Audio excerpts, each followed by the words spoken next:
para que esto quede bien claro. Y a mí lo que siempre me ha llamado la atención de este libro es cómo repite, porque qué sé yo, por ahí va a decir, pero este hombre, ¿cómo repite el tema de la tradición, el tema de la Biblia, el tema del magisterio?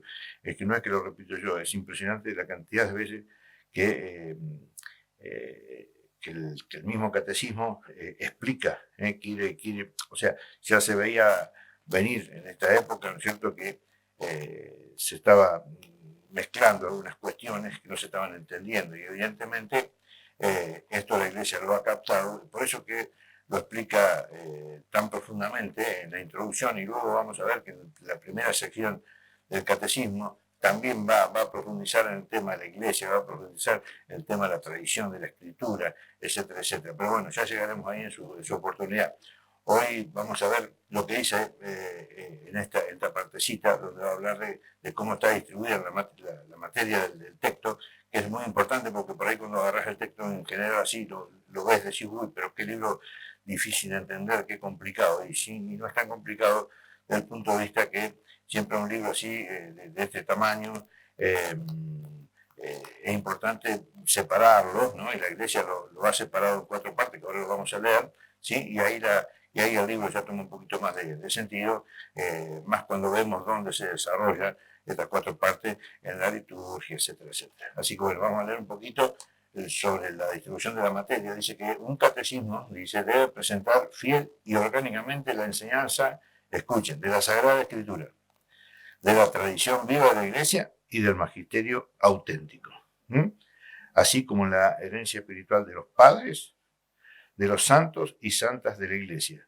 para permitir conocer mejor el misterio cristiano y reavivar la fe del pueblo de Dios. Debe tener en cuenta las explicitaciones de la doctrina que el Espíritu Santo ha sugerido a la Iglesia a lo largo de los siglos. Fíjense, en definitiva, nos está explicando que en este catecismo ¿sí? Está todo esto que hemos nombrado recién, la tradición, la Biblia, el magisterio que está al servicio de la Biblia, de la palabra de Dios, más los santos padres de la Iglesia, santos y santas, dice, de la Iglesia, por eso que siempre nosotros en los laudes generalmente se ve el santo de la Iglesia del día, un montón de personas que han sido imitadores de Cristo y la Iglesia nos anima justamente a eso, ¿no? A poder imitar a estas personas, que han llegado a un grado de perfección en Cristo, habiendo dado prácticamente su ser al otro. Así que esto es muy importante, ¿sí? Dice aquí también una cosa muy importante, porque al hablar de todos los elementos que tiene la Iglesia desde Cristo al día de hoy, dice que el catecismo, por tanto, dice contiene cosas nuevas y cosas antiguas. Y acaba de decir una cosa que es importante, que dice, pues la fe es siempre la misma. La fe es siempre la misma. Pero dice una cosa que es fantástica, y fuente siempre de luces nuevas. La fe es la misma, pero siempre, a lo largo de los tiempos, y de acuerdo a algunas cuestiones de las épocas, siempre esa fe va generando, ¿sí? Luces nuevas, para que el hombre de todos los tiempos entienda esa fe que siempre es única. ¿Y por qué la fe es única? Porque es un don de Dios, y Dios es el mismo, hoy y siempre, ¿sí? Por eso que la fe no puede cambiar jamás. Fíjense qué bonito, porque va a decir acá que para responder a esta doble exigencia, o sea, mantener la fe de siempre y que sean luces nuevas para los tiempos que corren, dice, el Catecismo de la Iglesia Católica recoge el orden antiguo, tradicional y seguido ya por el Catecismo de San Pío V. ¿Qué significa esto que recoge el orden antiguo tradicional? Que bueno, que antes de este catecismo hay otro en la Iglesia que también se puede leer perfectamente, muy bueno, que es el que San Pío V, ya a la finalización del Concilio de Trento, en el año 1565, por así,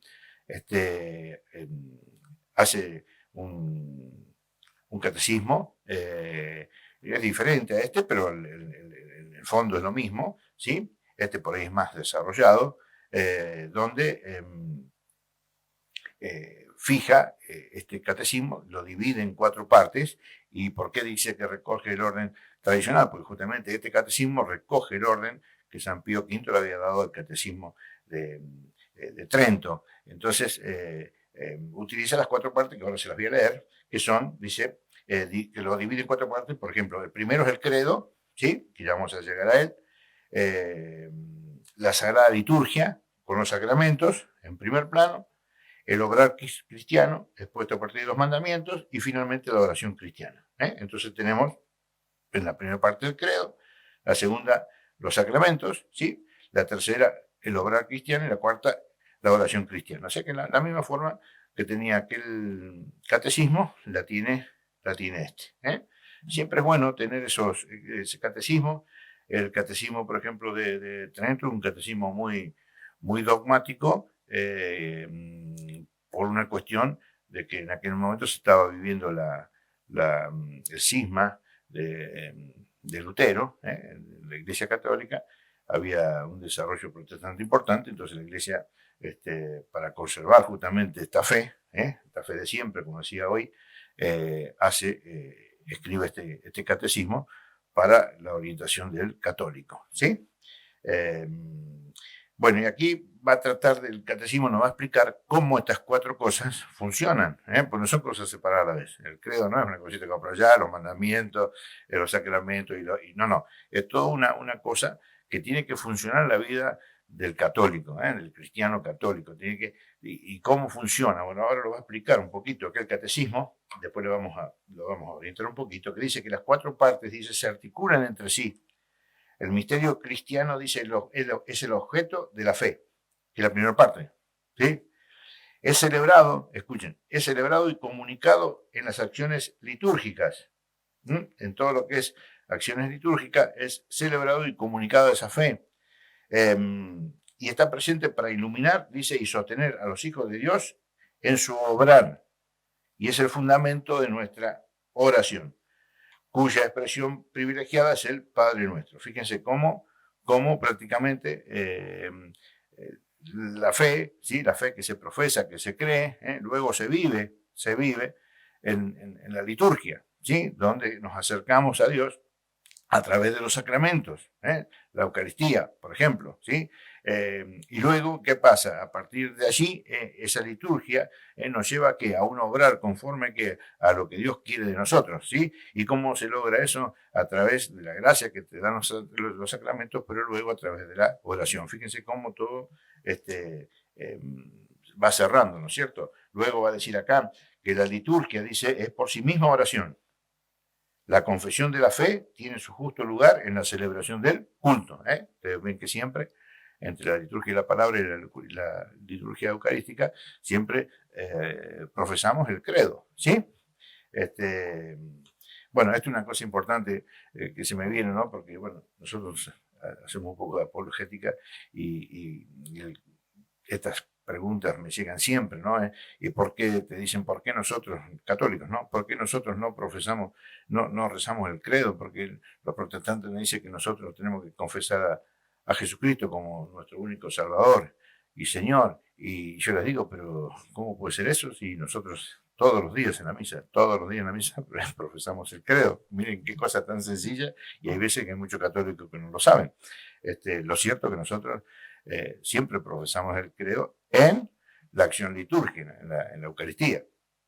Y dice que, bueno, y en esa Eucaristía, en la que profesamos la fe, dice que la gracia, fruto de los sacramentos, bueno, en este caso de la Eucaristía, es la condición, dice, insustituible del obrar cristiano. Ahí está la obra, la parte de los mandamientos, ¿sí? Igual que la participación en la liturgia de la Iglesia requiere la fe. Si la fe, escuchen que esto es importantísimo, si la fe no se concreta en obras, permanece muerta y no puede dar frutos de vida eterna. Y acá se me ha venido un poquito esto que hace un mes, una cosa así, el Papa decía, ¿no? Que no se puede salir de la Eucaristía de la misma manera que se fue, porque en realidad justamente en la Eucaristía esa uno sale con este espíritu, ha recibido la gracia, ¿para qué? Para poder entrar en un obrar cristiano, un obrar que pueda servir para que otras personas se reflejen en tu obrar cristiano. ¿Para qué? Para que se conviertan, para que se acerquen a Jesús, para que conozcan el amor y la bondad que tiene Dios con todos los hombres, ¿no? Y bueno, y por último, voy a decir esta parte, va a decir que en la lectura, dice, del Catecismo de la Iglesia Católica, se puede percibir, escuchen, la admirable unidad del misterio de Dios, de su designio de salvación, así como el lugar central de Jesucristo, Hijo único de Dios, enviado por el Padre, hecho hombre en el seno de la Santísima Virgen María, la encarnación del Verbo, por obra del Espíritu Santo, para ser nuestro Salvador, muerto y resucitado. Está siempre presente en su iglesia, particularmente los sacramentos, es la fuente de la fe, el modelo del obrar cristiano y el maestro de nuestra oración. Esta partecita es central porque es como una gran síntesis de lo que significa Dios para el hombre para Dios y cómo hacer para acercarnos a Dios. Muchas veces no sabemos cómo nos podemos manejar, entonces ya, bueno, Dios está en todos lados, no hace falta ir a la iglesia, no esto, no lo otro. Lo cierto que el misterio de salvación de Dios empieza desde el Génesis, y Dios nos está revelando permanentemente y a lo largo de toda la historia cómo es que es necesario, ¿sí?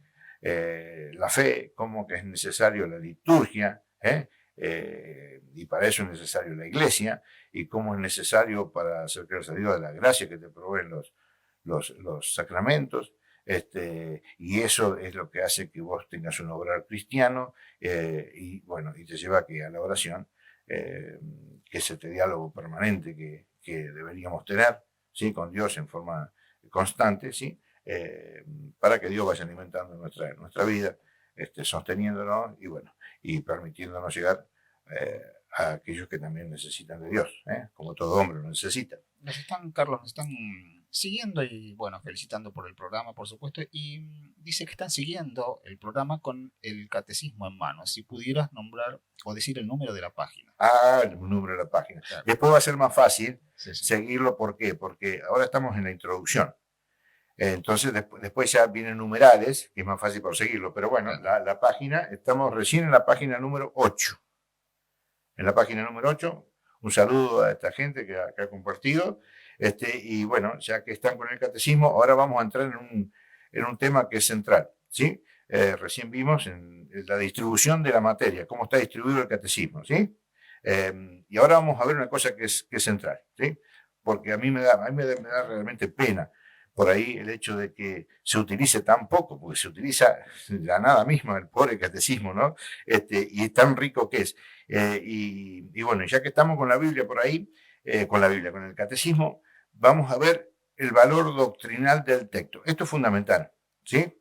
Porque muchos, y me pasa en forma constante, porque dicen, no, pues yo solamente me manejo con la Biblia. Está bien, si vos necesitas hablar con un hermano protestante, un hermano separado, que solamente creen que en la Escritura está todo el fundamento moral y de fe del hombre en relación con Dios, fantástico, sí, hay que ir con la Biblia porque, nosotros sabemos que la Iglesia Católica es la depositaria de esa fe, y es más, este documento se llama justamente eso, ¿no? El Catecismo de la Iglesia está escrito, acá lo tengo por acá, en una constitución apostólica que se llama Fidei Depositum, o sea, depósito de la fe, que tiene la Iglesia Católica. Entonces, en estos casos hay que utilizar la Escritura, pero cuando hablamos en general para católicos, hay una cosa que acá es importantísima, y ustedes van a ver que el valor doctrinal del texto, como así lo llama el punto 4, es central y completo. Y ya van a ver ahora a qué me refiero.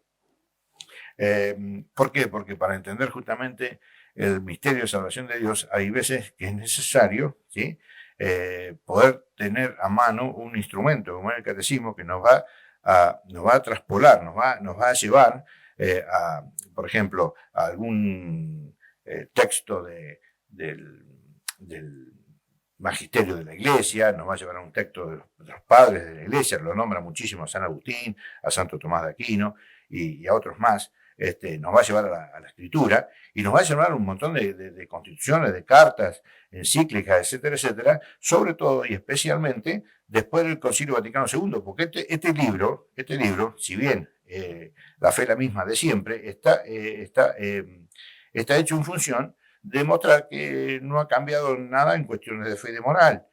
Por eso es que es muy importante recurrirlo. Así que fíjense, mire, va a decir acá una cosa importantísima con respecto a el valor doctrinal del texto, ¿sí? Que dice que el catecismo de la Iglesia Católica dice, es una exposición, escuchen, de la fe de la Iglesia y de la doctrina católica, atestiguadas e iluminadas por la Sagrada Escritura, la tradición apostólica y el magisterio eclesiástico. Y fíjense, porque esto, Juan Pablo II va a decir lo siguiente, y esto es muy importante, va a decir que lo reconozco como un instrumento válido y autorizado al servicio de la comunión eclesial y como norma segura para la enseñanza de la fe. Entonces esto es muy sencillo, hay veces que nos ponemos a discutir o una cosa o la otra, teniendo este material tan importante para sacarnos todas las dudas. O sea que cuando uno tiene una duda, no hace falta pelear, es simplemente es ir y buscar lo que el catecismo te está queriendo enseñar. Y acabo de nombrar una cosa importante, ¿por qué? Porque Pedro, que en este caso es Juan Pablo II, va a utilizar una cita bíblica para decir que lo que está diciendo en este preciso momento, que es un instrumento válido, ¿sí? para que el católico se acerque a esta doctrina sana, que es necesario, ¿sí? Él tiene el poder. Y lo va a decir de esta manera, escuchen, dice, la aprobación y la publicación del catecismo de la Iglesia Católica constituyen un servicio que el sucesor de Pedro quiere prestar a la Santa Iglesia Católica, a todas las iglesias particulares en paz y en comunión con la sede apostólica de Roma. Escuchen, y el de sostener y confirmar la fe de todos los discípulos del Señor Jesús, así como de reforzar los vínculos de unidad en la misma fe apostólica. Y ahí tomo una cita del Evangelio de Lucas, capítulo 22, 32, que la voy a recitar, no la voy a leer por una cuestión de tiempo, ¿no? Pero así vamos a ver una cosa que es importantísima, que dice que el Señor Jesús le dice a Pedro que el demonio ha pedido zarandearlos como a trigo. Dice Pedro, el demonio ha pedido zarandear como a trigo. Y él va a decir una cosa, dice, pero yo, dice, he rogado por ti, para que tu fe no desfallezca. Esa es la importancia que tiene el Santo Padre, ¿sí? En la Iglesia Católica, que Dios ha rogado por él. ¿Para qué? Para que en las situaciones complicadas, ¿sí? La fe del Papa se mantenga estable. ¿Y para qué? Porque luego va a decir, para que puedas después confirmar a tus hermanos, que es la cita que utiliza el Papa Juan Pablo II, diciendo que este es un instrumento válido y autorizado al servicio del pueblo de Dios, para mantenerse en la sana doctrina. ¿Por qué? Por atributo a qué? Al mandato que Dios le ha dado de confirmar a sus hermanos, o sea, los cardenales, los obispos, los presbíteros, los diáconos, y de ahí, bueno, toda la grey del Señor. Por eso que es importante esta autoridad que aquí el Papa, ¿sí? Juan Pablo II, nombra a efecto que quede claro que el valor doctrinal del texto es un valor que entra dentro del magisterio tradicional de la Iglesia, ¿sí? Esto es fundamental. Y luego va a ser un llamado en general y en particular. Ustedes saben muy bien que la Iglesia es apostólica. ¿Y por qué la Iglesia es apostólica? Por una cosa muy sencilla, porque la Iglesia necesita mantener, ¿cuál? La enseñanza de Jesús a los apóstoles, y esa enseñanza se ha transmitido a lo largo de los tiempos a través de ¿quién? De los obispos. Por eso que se llaman, que los obispos son los sucesores de Pedro, ¿sí? La sucesión apostólica tiene un grado de, digamos, de responsabilidad de mantener que la doctrina que Cristo le enseñó a los apóstoles. Por eso que el Papa está hablando acá de esta manera. Y fíjense cómo lo va a seguir. Lo va a seguir en forma muy, muy, muy seria y muy fuerte, muy contundente. Porque él va a decir, pido, en la autoridad que le confiere, ser el vicario de Cristo, le va a decir, pido por tanto, escuchen, a los pastores de la iglesia y a los fieles, que reciban este catecismo con un espíritu de comunión y lo utilicen, escuchen, constantemente cuando realizan su misión de anunciar la fe y llamar a la vida evangélica. Este catecismo les es dado para que les sirva de texto de referencia, escuchen, seguro y auténtico para la enseñanza de la doctrina católica y muy particularmente para la composición de los catecismos locales. Sigue. Se ofrece también a todos aquellos fieles que deseen conocer mejor las riquezas inagotables de la salvación. Esto es maravilloso. Miren, lo voy a repetir esa última partecita. Dice, se ofrece el catecismo, ¿sí?, a todos aquellos fieles que deseen conocer mejor las riquezas inagotables de la salvación. Y va a nombrar una cita aquí, que es Juan 8:32. Dice que es importante, porque esa cita dice que si permanecen en la palabra de Dios, ¿sí?, conocerán la verdad y la verdad los hará libres. Siempre se toma esta cita así, o sea, con el versículo 32, ¿cierto? Conocerán la verdad y la verdad los hará libres. Pero en el versículo 31, que lo he agregado yo, porque aquí está solamente el 32, dice, si permanecen en mi palabra. Eso es fundamental, porque Dios dice que si permanece en mi palabra significa si permanecemos en Cristo, ¿sí? Y estamos en este mes de la Biblia, donde San Jerónimo acuñó esta frase que a veces no le damos importancia, pero es central. Aquel que hizo la Biblia, ¿no es cierto?, la Vulgata, o sea, Vulgata para el vulgo, para el pueblo, la primer Biblia católica que salió, que la hizo, que se hizo, por supuesto, que la hizo San Jerónimo, y él dice, ¿no es cierto?, aquel que desconoce la Escritura, desconoce a Cristo, porque la Escritura es Cristo, es la palabra, el verbo encarnado. Entonces, esto es muy importante.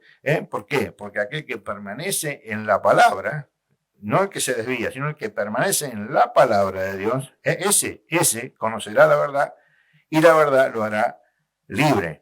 Por eso es que es tan importante introducirse en todos estos textos, no en textos que uno tenga que necesitar una interpretación privada, no, porque eso está prohibido por la Escritura, y cuando el hombre hace una interpretación privada de la Escritura, interpreta cualquier cosa.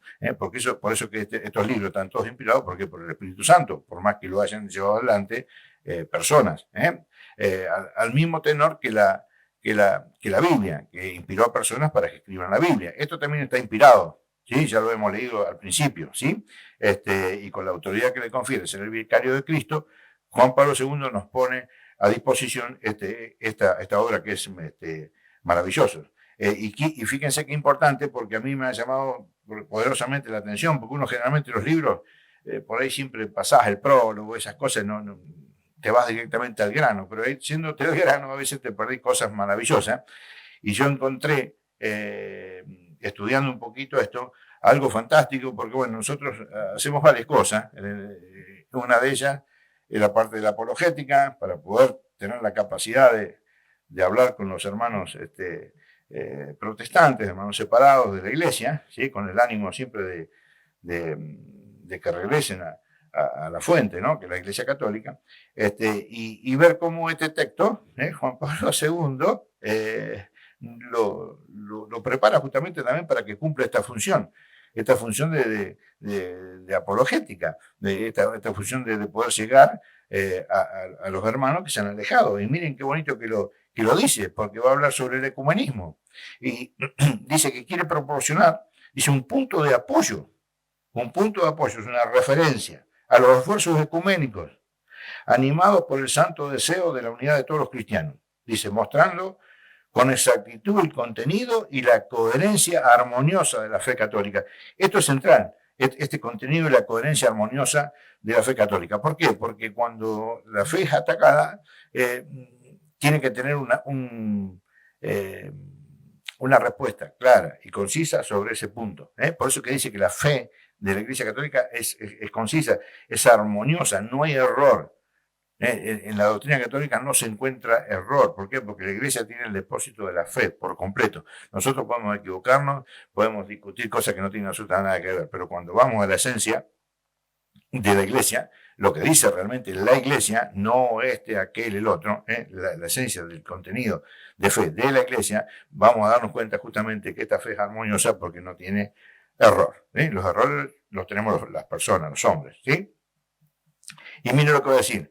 Va a decir que el catecismo de la Iglesia Católica es finalmente ofrecido, escuchen, a todo hombre que nos pida razón de la esperanza que hay en nosotros. Y nombra 1 Pedro 3:15, ¿sí? Que es la cita normalmente que se utiliza para la apologética, que quiere decir, en grandes rasgos, que nosotros, los católicos, que tenemos el depósito de la fe, y ese depósito es verdadero porque la verdad la tiene la Iglesia y la verdad es absoluta, es plena, ¿sí? Bueno, este catecismo nos permite justamente poder utilizarlo, ¿para qué? Para dar testimonio de esa fe a quien quiera conocer lo que cree la Iglesia Católica, porque justamente el tema, cuando uno entra en diálogo con otras sectas o iglesias que profesan otra fe, es mostrar justamente la doctrina que nosotros profesamos, ¿sí? No para imponerla, pero sí para anunciarla, porque ese es el mensaje de Cristo. Vayan, prediquen a toda criatura, ¿eh?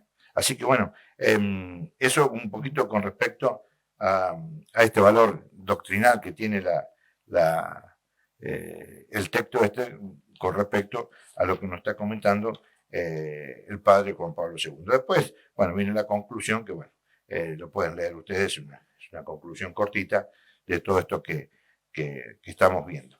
Así que, bueno, ahora sí, tenemos lugar para hacer una cancioncita cortita, así hacemos un cortecito, cortito, y después nos vamos a tratar de terminar en el tiempo que nos queda, el prólogo, así ya en el próximo encuentro ya arrancamos con la primera sesión, que es el credo, y ahí arrancamos con la parte sustancial del catecismo. ¿Para quién? Perfecto. ¿Para quién fue escrito en principio el catecismo? ¿Para quién? Muy bien. Acá yo eso se lo vamos a contestar con, para no utilizar palabras mías, ¿sí? Lo vamos a leer. Eso está en la página 13, ¿sí? En la página 13. Justamente íbamos justamente ahí, pero ya que está la pregunta, la contestamos, ¿sí? Hay un fin y un destinatario para el catecismo, ¿no? Y va a decir el mismo catecismo que tiene por fin, el fin es presentar una exposición orgánica y sintética de los contenidos esenciales y fundamentales de la doctrina católica, ¿sí? Aquí está el depósito de la fe que tiene la Iglesia en forma breve, ¿sí? Porque, bueno, es enorme todo lo que está contenido en la Escritura, no se puede desarrollar aquí, por eso que te lleva, si ustedes ven al pie de cada página, va a haber una referencia donde te lleva a la Escritura, a los padres apostólicos, te lleva al magisterio, etc. Pero ese es el fin, presentar la doctrina católica en su totalidad. Y el destinatario, esa pregunta es excelente. ¿Por qué? Porque la misión que tiene la Iglesia es de conservar el depósito de esa fe y ir dándolo al pueblo de Dios a través de los tiempos. Y mire cómo lo va a decir, que es muy, muy, muy claro.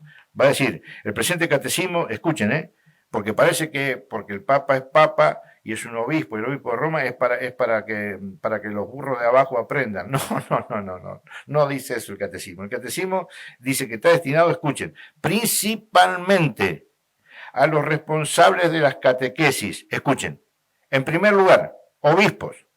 Fíjense qué belleza. O sea, este libro está en primer lugar, ¿sí? Destinado a ¿quién? A los obispos, en cuanto a doctores de la fe y pastores de la Iglesia, porque son aquellos que tienen la obligación de conservar ¿qué? El depósito de la fe, la doctrina apostólica, lo que Cristo les enseñó a los apóstoles, que ahora lo vamos a leer con un par de citas bíblicas, ¿sí?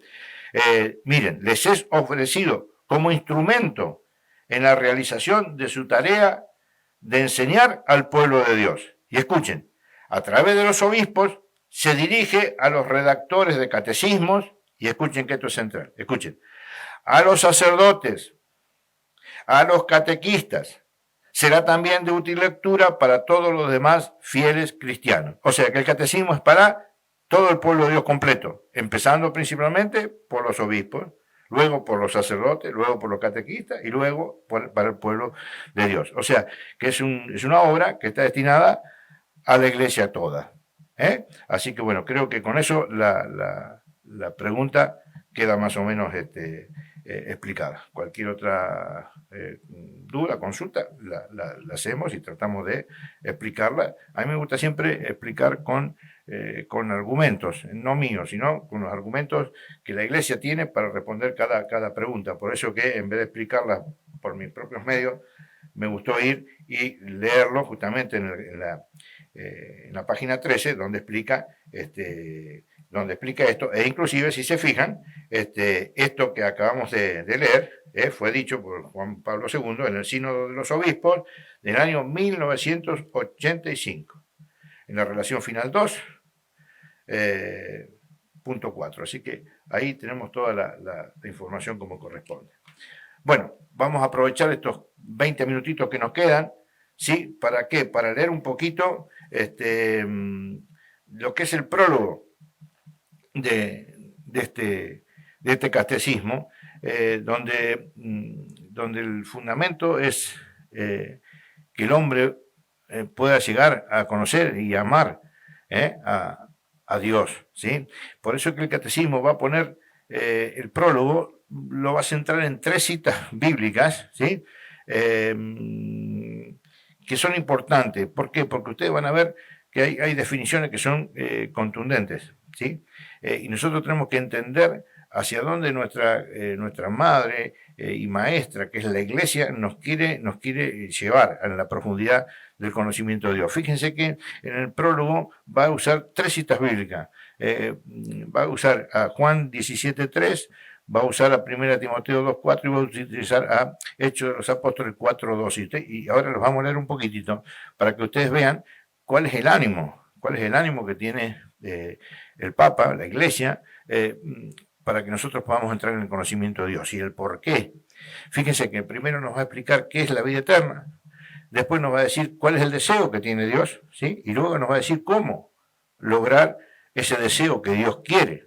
Así que fíjense, miren, lo vamos a leer tal cual como está acá, había traído la Biblia para leerlo, pero bueno, vamos a tratar de leerlo de acá porque nos achica un poquito nos alarga un poquito el tiempo para explicar otras cosas. Va a decir que en Juan 17:3 va a decir lo siguiente: Padre, esta es la vida eterna, que te conozcan a ti, el único Dios verdadero, y a tu enviado Jesucristo. Eso es muy claro, hay una oración que Cristo está haciendo con el Padre, un diálogo profundo con el Padre, donde les dice, ¿no es cierto?, que conocer a Cristo, ¿sí?, el único Dios verdadero y el enviado Jesucristo, la segunda persona de la Santísima Trinidad, eso es la vida eterna. Conocer a Dios y al Hijo, esa es la vida eterna.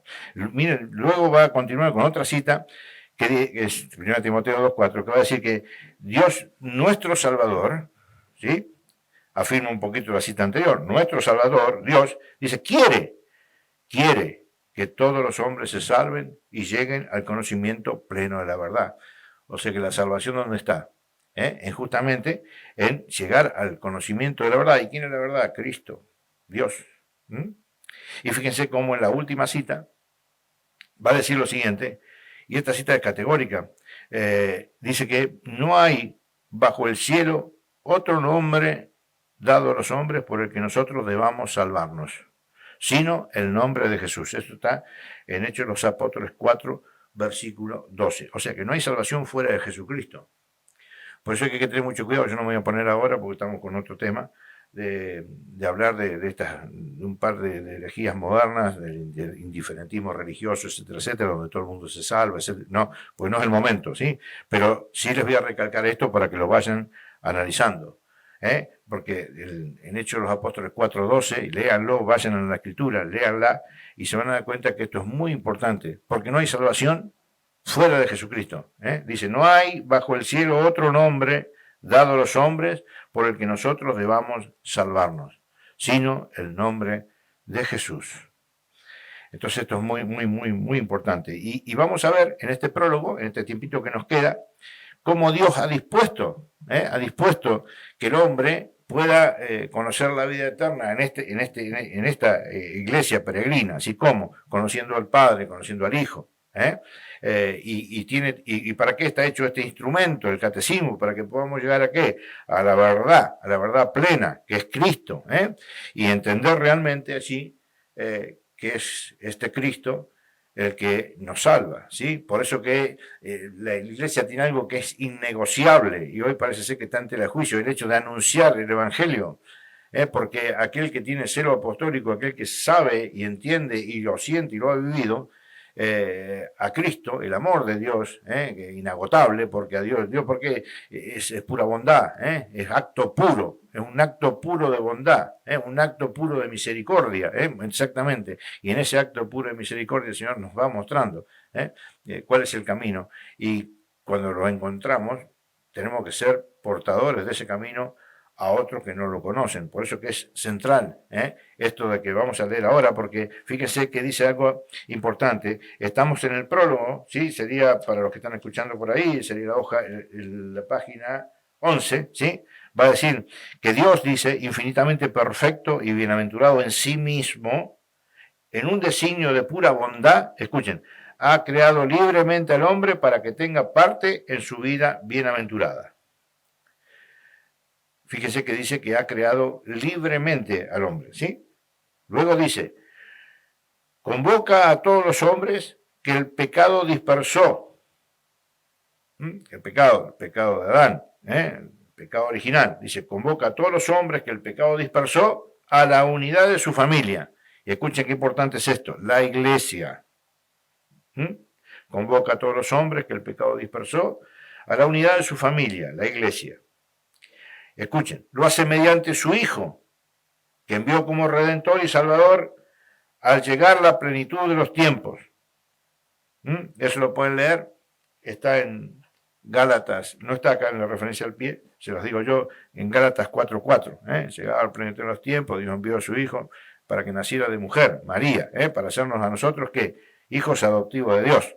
Por eso que somos hijos, con el bautismo entramos a formar parte de la iglesia. Dice, lo hace mediante su Hijo que envió como Redentor y Salvador al llegar la plenitud de los tiempos. En Él y por Él llama a los hombres a ser en el Espíritu Santo, ahí está, sus hijos de adopción y por tanto los herederos de su vida bienaventurada. Ahora, fíjense una cosa que es importante, yo recién le hice un poquito de introducción a esto, pero vamos a leerlo tal cual lo dice el catecismo. Dice que para que esta llamada, ¿sí?, resuene en toda la tierra, fíjense lo que hace Cristo. Envió a los apóstoles que había escogido dándoles el mandato de anunciar el Evangelio. Esto es central. Los que tienen el mandato de anunciar el Evangelio son los apóstoles. Y los demás a seguir, ¿qué? Ese mandato, esa enseñanza, que a su vez los apóstoles lo toman ¿de quién? Lo toman de Cristo. Y aquí va a nombrar dos citas que son muy importantes. Una de Mateo 28, 19 al 20 y otra en el Evangelio de Marcos 16, 15 en adelante. Después leanla tranquilos, pero hay cosas que son muy importantes. Y todo tiene que ver con el anuncio del Evangelio. Y fíjense que va a decir una cosa que es muy importante. ¿Sí? O sea, en el caso de Mateo 28, 19 dice, id pues y haced discípulos a toda la gente. Esa palabra todas es el carácter católico que tiene la iglesia, que es universal, es para todos. Entonces vayan y prediquen el Evangelio a todos, a todas las gentes, a todos, ¿sí? De dos maneras, bautizándolos en el nombre del Padre, el Hijo y el Espíritu Santo, en el nombre de la Santísima Trinidad, y enseñándoles, escuchen, lo que Dios les había mandado, ¿sí? Y a partir de ahí yo estaré con ustedes todos los días hasta el fin del tiempo. Por eso que esto es muy importante, el hecho de qué anunciamos. No podemos anunciar el Evangelio de Carlitos. No podemos anunciar el Evangelio de de Jorgelina. No. Tenemos que anunciar que el Evangelio de Cristo. Para eso Cristo dejó la iglesia que es depositaria de esa fe completa. Entonces, bueno, esto es muy importante. Bueno, también después manda en el Evangelio de Marcos 16, 15 en adelante, manda justamente a predicar a toda criatura, también en carácter universal de la iglesia, ¿sí? Aquel que cree y se bautiza se salvará, el que no se condenará, y luego, bueno, los manda para que hagan señales en el nombre de Cristo, ¿sí? Así que, bueno, esto es importante, el hecho, del mandamiento de ir. Esta iglesia en salida significa ir, salir de nuestra comodidad, salir de nuestro grupito, y salir y anunciar la palabra del Señor. Gracias a Dios, soy testigo de que eso acá en nuestra diócesis es algo importante para nuestro padre obispo, que nos anima a esto de la evangelización, ¿sí? Que es una experiencia hermosa, es una experiencia única. Aquel que prueba realmente qué amor tiene Dios, que le permite salir a anunciarlo a Él, una cosa tan grande para nosotros que somos la nada misma, es enorme, una experiencia de amor profunda. Así que bueno, yo los animo a todos también que en algún momento puedan participar en alguna misión, ¿no es cierto? Llevando a este Cristo que quiere ser llevado porque justamente este amor, esta bondad pura que es Él, tiene que ser conocida por todo el mundo. Por eso que él anhela profundamente, quiere que todos los hombres lleguen al conocimiento de la verdad. Entonces, ¿qué es lo que nos está diciendo? Nos está diciendo, salgan, vayan a anunciar mi nombre, vayan a anunciar la salvación al mundo, vayan a mostrar la salvación a todos. ¿Por qué? Porque yo soy la vida, yo soy el camino, yo soy la verdad. Vayan, anúncienme, no se callen, vayan a anunciarme. Así que no anunciarse a ustedes, anunciar a Cristo, a mí, que yo soy el que tiene la vida. Esto es maravilloso. Y escuchen qué bonito, acá lo dice que quien con la ayuda de Dios, dice, ha acogido el llamamiento de Cristo y ha respondido libremente a ella, se sienten por su parte urgidos por el amor de Cristo a anunciar por todas partes en el mundo la buena nueva. Es maravilloso. Aquel que conoce a Cristo no se puede callar. El que conoce el amor misericordioso de Dios para con su persona, que lo ha rescatado de la muerte profunda, la muerte del ser, es una cosa impresionante porque nos tiene que surgir ese celo apostólico, porque para que todos lo conozcan, porque la salvación está en Cristo, eso lo tenemos que entender, ¿sí? Y fíjense qué bonito, porque dice que este tesoro, dice, recibido de los apóstoles, ha sido guardado fielmente por sus sucesores. Todos los fieles de Cristo son llamados a transmitirlo, escuchen, de generación, anunciando la fe, viviéndola en la comunión fraterna y celebrándola en la liturgia y en la oración. Si ustedes van a la Biblia y buscan Hechos 2:42, van a ver ustedes que la primera comunidad cristiana que se forma luego de Pentecostés vivían de esta manera, vivían en la comunión, en la oración, en el partimiento del pan, en la Eucaristía, de esa manera. A eso nos convoca este Cristo. Y acaba de nombrar una cosa importante que no quiero dejar pasar porque ya nos queda muy poquito, porque va a nombrar algo que es importante. El hecho de entender a la iglesia como un todo, ¿sí? Pero a través del tiempo es central. Porque la iglesia es una sola cosa, desde siempre. Fíjense ustedes que aquí, por ejemplo, en la elaboración de este catecismo, va a decir algo que es muy importante. Esto lo vamos a leer en la página 12, el punto 8, ¿sí? Dice que los periodos de renovación de la iglesia, escuchen porque aquí hay una palabra importante, renovación, no es cambio de la iglesia no puede ser cambiada nunca, porque el depósito de la fe no puede ser cambiado jamás. Lo que dice es renovado, siempre hay una renovación de la iglesia en forma permanente desde siempre. Y dice que los periodos de renovación de la iglesia son también tiempos fuertes de la catequesis. Ahí está el centro de la palabra, la palabra. Así, en la época de los padres de la iglesia, dice, vemos a santos obispos consagrar una parte importante de su ministerio de la catequesis. Y acá nombra a Cirilo de Jerusalén, San Juan Crisóstomo, San Ambrosio, San Agustín, bueno, y varios más. Así que fíjense qué importante que es esto de que en la renovación de la iglesia, justamente Juan Pablo II hace esto. ¿Por qué? Porque en esa renovación de la iglesia, la parte de la palabra, ¿sí? La parte de la palabra, el catecismo, el anunciar a Cristo es central. Y para terminar, en la página 15 hace algo que es muy importante. Dice algo que es muy importante, eso lo pueden ver en la primera carta a los Corintios 9:22, porque no hay que confundir el hacer proselitismo con anunciar la palabra. Porque a veces que el Papa es muy claro que no hay que hacer proselitismo, y muchos creen que no hacer proselitismo es no hablar la palabra de Dios, que es un error tremendo. Es un error tremendo porque un Papa no puede cometer ese error. ¿Me entienden? O sea, un Papa no puede cometer ese error. Lo que dice Francisco, y es muy claro, que no hay que hacer proselitismo. Vos no podés vender a la iglesia como si fuera el lugar, como si fuera no sé, o sea, vender un pasaje a una isla paradisíaca del Caribe. No, así no se predica, así no se convoca a la gente, porque así no viene la convicción en que Cristo es tu Salvador. La convicción viene de otra manera y lo va a explicar muy lindo, ¿sí? En el punto 24 de la página 15, van a ver ustedes que nombra a 1 Corintios 9:22. Y yo he escuchado más de una vez, por eso que nombro esta cita, dice, no, porque no hay que ir a ganar a nadie, que sé yo, que sé cuánto. No, sí, claro que sí. Claro que sí. El cristiano católico tiene que salir a ganar. ¿Pero a qué? A ganar almas para Dios. Y que lo digo yo, no, lo dice la Escritura y lo dice el Catecismo de la Iglesia en esto, que da el cierre un poquito al prólogo, que dice, el que enseña, dice, debe hacerse todo a todos. Y escuchen, porque acá esta cita es una cita que Pablo le escribe a los corintios para explicar lo siguiente, que para ganarlos a todos, dice, bueno, me están apurando para cortar, así que lo vamos a hacer, lo voy a leer, no lo voy a leer, lo explico yo así en dos segunditos para entender. Pablo dice que Pablo se hizo judío con los judíos, porque él ya era judío, para ganar a los judíos. Se hizo gentil con los gentiles para ganar a los gentiles. Se hizo ateo con los ateos para ganar a los ateos.